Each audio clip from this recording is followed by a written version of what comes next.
ces fissures existaient déjà. Relevées à l'été 2017 sur une partie du bâtiment du Conseil régional de Normandie à Rouen. Mais il y a 2 semaines, du jour au lendemain, dans l'après-midi du 5 au 6 décembre dernier, elle s'aggrave. Quelques millimètres, voire centimètres de plus par endroit.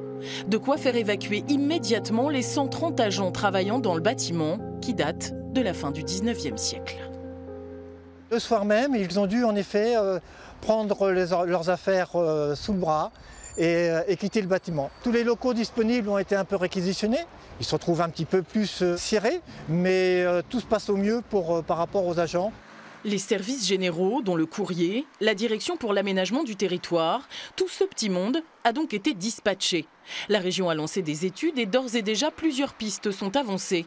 Les aléas climatiques et un pompage régulier en sous-sol au niveau du parking sous la cour d'honneur pourraient aussi fragiliser les pieux en bois du bâtiment.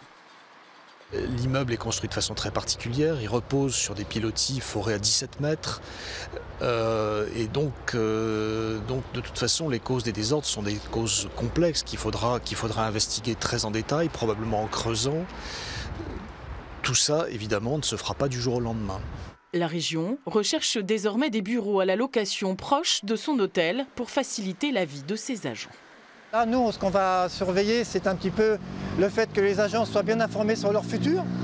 Parce que c'est ce qui les inquiète maintenant, c'est leur point d'interrogation, ce provisoire, combien de temps il va durer. Les résultats des études techniques ont été annoncés pour le second semestre de l'année prochaine. D'ici là, le bâtiment reste sous haute surveillance et tous devront donc prendre leur mal en patience.